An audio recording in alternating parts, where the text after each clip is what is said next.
ഇന്ന് ഞാനിവിടെ ഉണ്ടാക്കുന്ന ഒരു ന്യൂജൻ വടയാണ്. വേറൊന്നുമല്ല കേട്ടോ, ഉഴുന്നുവടയാണ്. ഉഴുന്നുവട ഉണ്ടാക്കിയിട്ട് ഷേപ്പ് കിട്ടാതെയും എന്തെങ്കിലും രീതിയിലൊക്കെ ഫ്ലോപ്പായിപ്പോയി നിങ്ങളുടെ ഫ്രണ്ട്സ് ഉണ്ടെങ്കിൽ അവർക്കൊന്ന് ഷെയർ ചെയ്ത് കൊടുക്കണേ. നല്ല സോഫ്റ്റ് ആയിട്ടുള്ള അടിപൊളി വടയാണ്. ഞാനിവിടെ കുറച്ച് ഉഴുന്നിൻ്റെ പൊടിയാണ് എടുത്തിരിക്കുന്നത്. നേരത്തെ ഞാൻ ഇതുപോലെ പൊടി ഉണ്ടാക്കി വെച്ചതാണ്. അപ്പോൾ ഇതുപോലത്തെ ഉഴുന്നിൻ്റെ പൊടി ഉണ്ട്, എളുപ്പമുണ്ട് കേട്ടോ. ആ ഒരു കോൺഫിഡൻസിലാണ്, വെള്ളമൊന്നും അധികമായി പോയാലോ എന്നൊക്കെ ഓർത്താണ് ഞാൻ ഉണ്ടാക്കാൻ തുടങ്ങിയത്.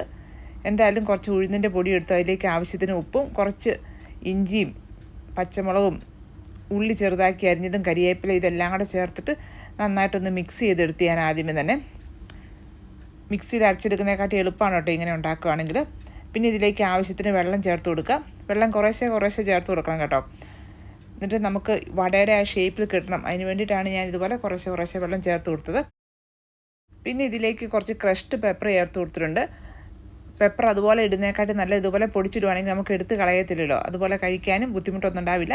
പിന്നെ ഒരു ടേബിൾ സ്പൂൺ അരിപ്പൊടിയും കൂടെ ചേർത്ത് കൊടുത്തിട്ട് നന്നായിട്ടൊന്ന് മിക്സ് ചെയ്ത് എന്നിട്ട് കയ്യിലേക്ക് ഇട്ട് കൊടുത്ത് വളരെ ഷേപ്പ് ആക്കാമെന്നൊക്കെ ഓർത്താണ് തുടങ്ങിയത്. പക്ഷേ ഷേപ്പ് ആക്കാൻ പറ്റിയില്ല കേട്ടോ. അപ്പോൾ ഞാൻ ഇതുപോലെ ഒരു പ്ലാസ്റ്റിക് കവർ എടുത്തിട്ടുണ്ട്. ഇനി നിങ്ങളുടെ പൈപ്പിംഗ് ബാഗ് ഉണ്ടെങ്കിൽ അതെടുക്കുക. എന്തെങ്കിലും ഒരു കവർ മതി. എൻ്റെ അടുത്ത് ഈ പ്ലാസ്റ്റിക് കവർ ഉണ്ടായിരുന്നുള്ളൂ, അതുകൊണ്ട് ഞാൻ പ്ലാസ്റ്റിക് കവർ എടുത്തു. അതിനുശേഷം അതിലേക്ക് നമ്മൾ നേരത്തെ ഉണ്ടാക്കി വെച്ചിരിക്കുന്ന ഈ ഒരു ഉഴുന്നിൻ്റെ ആ ബാറ്റർ ഇതിനകത്തേക്ക് ഒഴിച്ചു കൊടുക്കാം.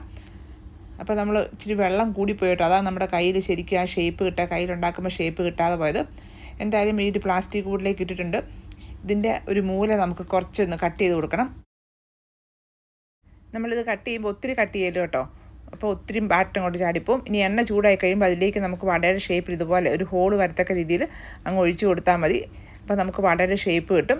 എണ്ണ ചൂടായി കഴിയുമ്പോഴേക്കും നമ്മളിത് തീ കുറച്ച് വെക്കണം, അല്ലെങ്കിൽ ഇത് പെട്ടെന്ന് അങ്ങോട്ട് കരിഞ്ഞു പോവും. പിന്നെ എണ്ണ ഇച്ചിരി കുറവായതുകൊണ്ടാണ് കേട്ടോ ഞാൻ മേളിലേക്ക് ഇതുപോലെ എണ്ണ ഇതുപോലെ തളിച്ചു കൊടുക്കുന്നത്. അപ്പോൾ എണ്ണ നേക്കെ ഉണ്ടെങ്കിൽ ഇങ്ങനെ ചെയ്യണ്ട. ഇനി തിരിച്ച് മറിച്ചു വിട്ട് നമുക്ക് സാധാരണ ഉഴുന്നുവട ഉണ്ടാക്കുന്ന പോലെ തന്നെ വട ഉണ്ടാക്കിയെടുക്കാം. ഇനിയിപ്പോൾ വടയുടെ ഷേപ്പ് വേണ്ടാന്നുണ്ടെങ്കിൽ ഇത് ഇതുപോലെ അങ്ങ് ചെയ്ത് കൊടുക്കാമെങ്കിൽ വളരെ എളുപ്പമാണ് കേട്ടോ. നല്ല പിള്ളേർക്കായാലും ഓരോന്ന് പെറുക്കി കഴിക്കാൻ നല്ലതാണ്. അപ്പോൾ എനിക്ക് ഇഷ്ടപ്പെട്ടത് ഈ ഒരു രീതിയിലാണ് കേട്ടോ. നമ്മൾ ഉഴുന്നുവടയുടെ ഷേപ്പിനെക്കാട്ടിൽ ഒന്നും കൂടി ഇഷ്ടമായത് ഇതുപോലെ ഉണ്ടാക്കുന്നതാണ്. അപ്പോൾ നിങ്ങൾക്ക് ഏത് രീതിയിൽ വേണമെങ്കിലും ഉണ്ടാക്കാം. നല്ല എളുപ്പമാണ് കേട്ടോ. എന്തായാലും ഈ പറയുന്ന ബുദ്ധിമുട്ടൊന്നുമില്ല. അപ്പോൾ നിങ്ങൾ ഇതുപോലെ ഒന്ന് ഉണ്ടാക്കി നോക്കണം കേട്ടോ. പിന്നെ ഉഴുന്നുമാവ് ഇതുപോലെ നമ്മൾ എല്ലാം കൂടെ കൂടി നന്നായിട്ട് മിക്സ് ചെയ്ത് വെച്ച ശേഷം അതിലേക്ക് ഒരു പിഞ്ച് ബേക്കിംഗ് സോഡ ഇട്ട് കഴിഞ്ഞാൽ നന്നായിട്ട് കിട്ടും കേട്ടോ.